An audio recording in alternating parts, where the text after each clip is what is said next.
TSF-DeathGod here, and I'm going to go over my heavy guns power armor build.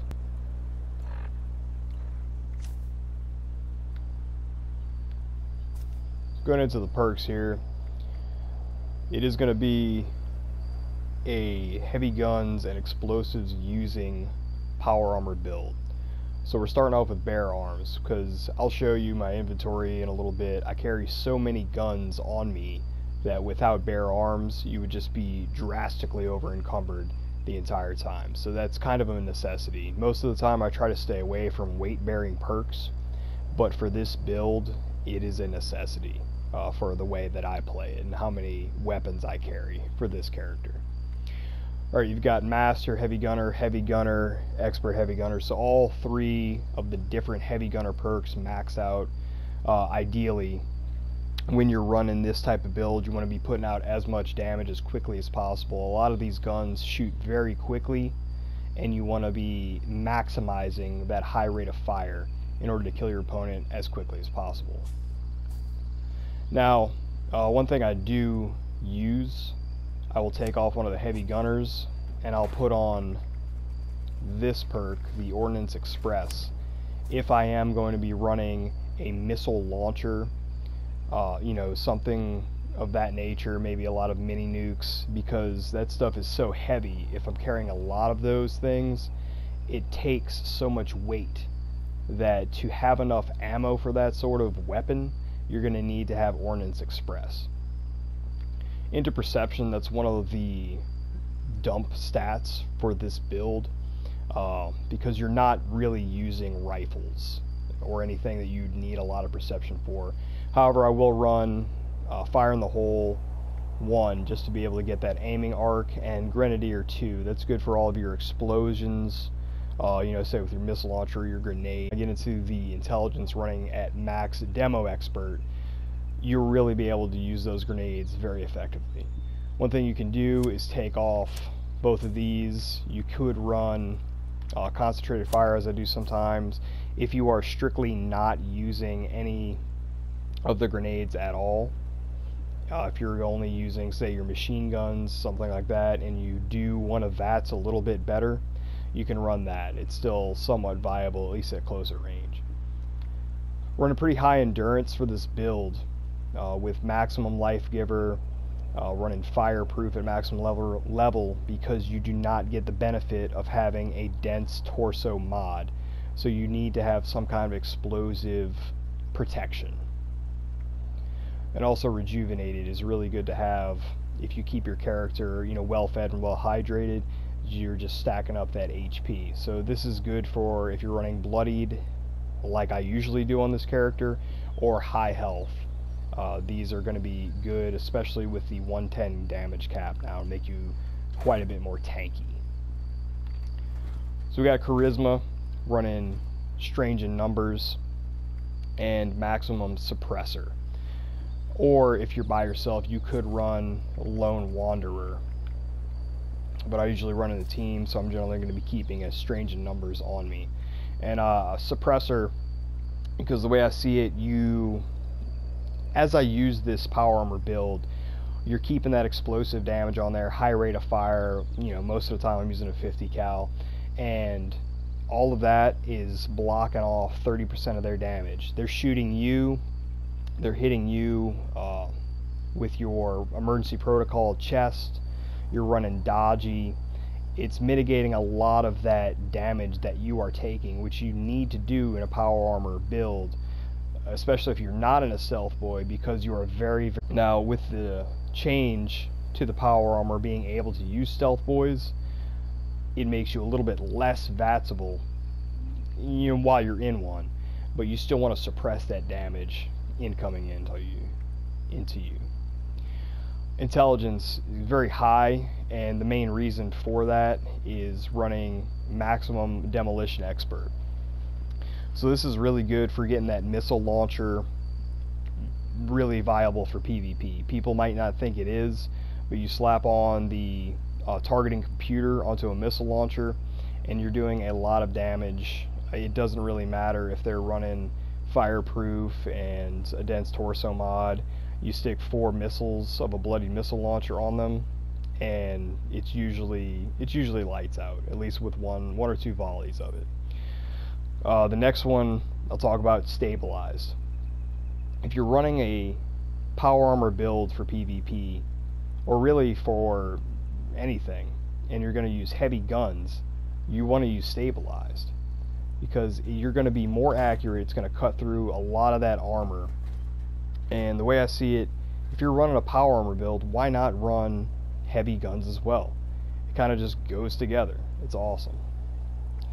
Running 1 Nerd Rage for this build, you could run a full Nerd Rage like I do sometimes, but the main thing I'm trying to get out of this build, for this perk anyways, is that AP regen. And as you can see, for this perk, you're getting 15% AP regen the entire time.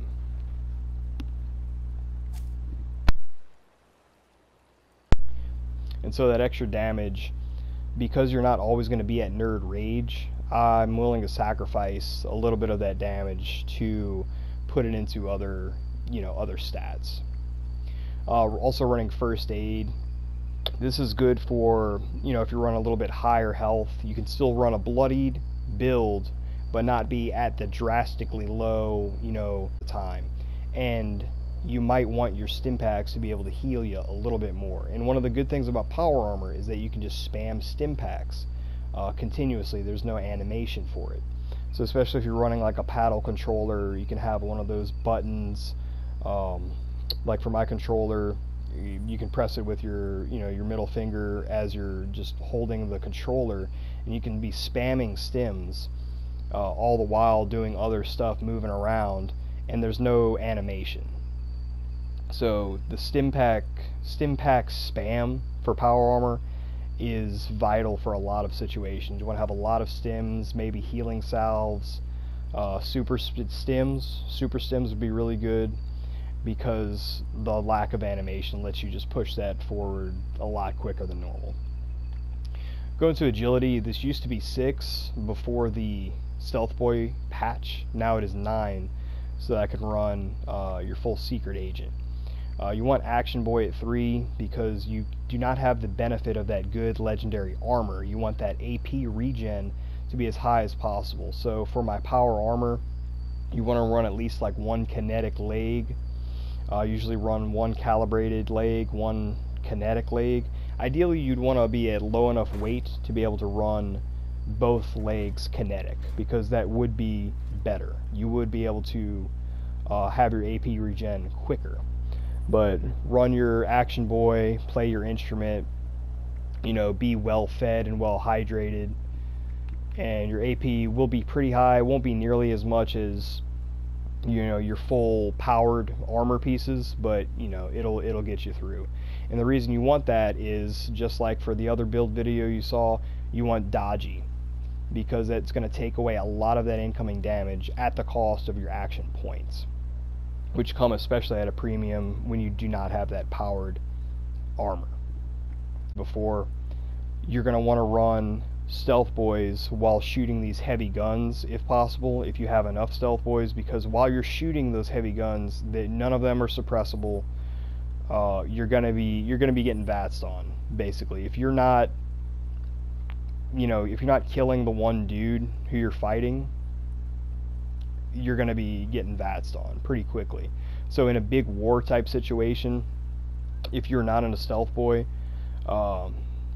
your target might be getting killed. You might be hitting them with really good suppressive fire, but you're going to be very vatsable. The Stealth Boys will take that away.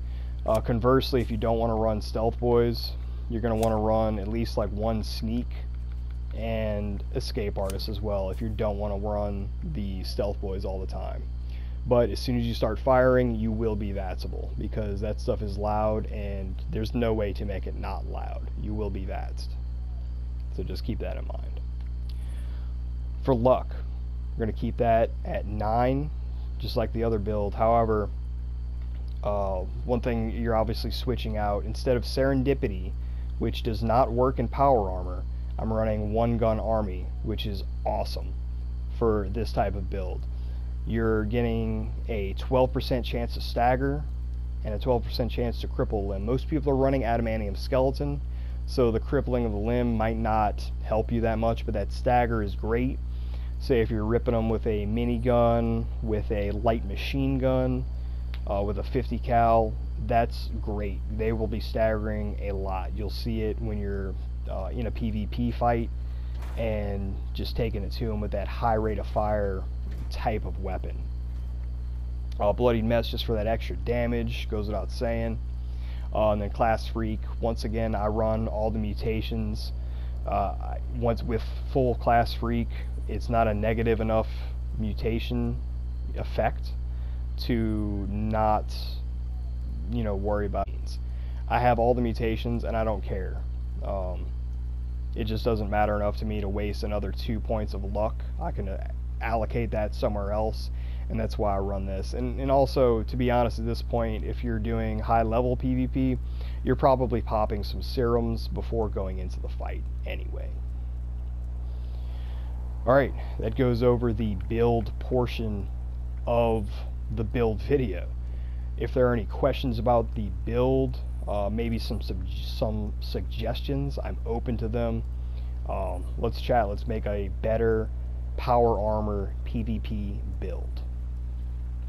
Thank you. Alright, going into some of the weapons that I use for this build. Got a bloodied faster fire broadsider. I'll mainly use this when I'm doing my power armor pirate character. It's not super effective of a weapon, does extreme damage, but obviously that 110 damage cap kind of hampers that. It's just a funny weapon, and it'll kill some people too, let's be honest. I've got bloody faster fire, light machine gun. This thing tears people apart, it's great. Got a bloodied explosive flamer. It does a lot of damage. I wouldn't say it's, you know, a meta weapon or anything like that, but it is fun to do. It's fun to use, but the fuel is hard to make compared to other ammo types. Got a bloodied explosive Gatling gun. This is good for PvP. It is my main PvE weapon. It puts out a lot of damage, and the ammo is easy to make. It also can hit from very far away with very high damage. Got a bloodied faster fire Gatling gun, kind of along the same lines, except it's shooting at a decent rate of fire as opposed to the very slow regular Gatling gun speed. Bloody faster fire Gatling plasma. That one's pretty fun to use. We've got a bloodied faster fire missile launcher with the targeting computer. The targeting computer and the quad. You might have seen in my heavy metal PvP video. People were getting killed with this weapon, probably unexpectedly. Most of the time, if someone's shooting a missile at you, it's not going to do much. However, when you're pushing out this much damage at ×4, that's going to hit you whether you're in a stealth boy or what, whether or not you're moving. It's great. So targeting computer, missile launcher, it's fantastic. Got another weapon here, bloodied faster fire Fat Man. So this one obviously is, you know, been nerfed pretty hardcore. You see that 4,000 damage. However, only 110 of that is going to hit. You might have seen in my nuke fail for Doji video. That would kind of put into a comical effect. It's still fun to use though. It's fun to just launch nukes around. Still enjoy it and still carry one around. Inferno. This is one of the best heavy guns. It is a bloodied explosive Gatling plasma with a faster reload, and this thing absolutely tears people apart, without a doubt. The bloody explosive 50 cal is probably my mainstay PvP weapon. It's great accuracy over a long distance and shoots immediately with no spin up like the Gatling plasma does. That's really the only negative effect of the Gatling plasma, is that spin up. And so maybe if you're spinning up the weapon and then aim, it's gonna stop shooting. It's a weird bug, and hopefully Bethesda addresses it soon. I know they said in the patch notes they will, but we'll see. We got a quad explosive harpoon gun. That one's fun, especially for the Power Armor Pirate videos. Arrgh. Got Oppenheimer. That is my reduced weight 2-shot Fat Man. Got a Bloodied Faster Fire black powder pistol, 1 of 2. So pirate's never without his black powder pistol, right? Some grenades. This build can throw grenades very effectively, and plasma grenades rip. Nuke grenades rip. They're very good. Even pulse grenades are pretty good, but especially those plasma grenades, they're really great. Quad explosive cryolator. Haven't really messed with this too much, but the good effect of that cryolator is it's reducing your opponent's AP, so it's pretty fun. 2-shot explosive flamer, another fun weapon. Just setting people on fire is always awesome. Bloodied explosive light machine gun. This is definitely one of the top 3 overall. The main downside is honestly the 308 ammo is very hard to maintain, and honestly after one good fight you're going to be basically expended of ammo because this thing shoots. Alright, we got a TSE Gatling laser. Not super effective in PvP, but still fun to use. Here's my other black powder pistol. This one's a bloodied explosive version. Very fun to use when you're acting like a pirate. And this is just a random assassin's swing speed revolutionary sword. Closest thing I could get to a cutlass in this game, and it's fun to just mess with people, to be honest. The apparel, so you can run calibrated legs or a mixture of calibrated and kinetic legs. Ideally you would want 2 kinetic legs for a power armor build, but the way that I run things, it's more of a fun character, so I carry a lot of different weapons, and that's a lot of weight. And even with that weight perk reduction card, you know, bare arms, it still takes a lot of weight out of your inventory. So with all the other stuff that you have to carry, you might not be able to run your 2 kinetic legs, but I've been finding 1 does the job pretty well. The biggest piece of this power armor build as far as gear goes is emergency protocols, at least for a bloodied power armor build, which is what I run most of the time. However, it's also effective for a high health as well, in my opinion, because once you get down to that 20% of health, halves your damage. So that plus your dodgy, plus maybe you're shooting your opponent with that suppressor's perk on from the charisma category, all that stuff is mitigating that damage that's incoming, and you have a pretty good DR on this power armor build too. So it's almost 500 DR. I don't run a T51 head, although I probably will, because they nerfed the recon sensors. It no longer works for PvP as far as I can see. You used to be able to have the little triangle above their heads when they would be running around, you know, your opponent, so even if they were in a stealth boy. However, they took that away for whatever reason. It's very silly to me. They're just making you, you know, really have to use the stealth boy, and there's no like mitigation again, or they're taking away mitigations against it. The recon helmet was one. If you look at the heavy metal power armor PvP video, you'll see that put into very good effect. Got my red bandana for the power armor pirate. It's always fun times. The pirate hat, obviously. So just having fun with it.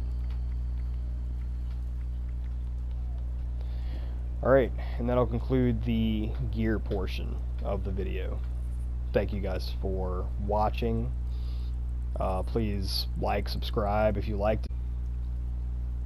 And hope to see you guys again. Hope you enjoyed the Power Armor PvP build and gear video. Have a good time.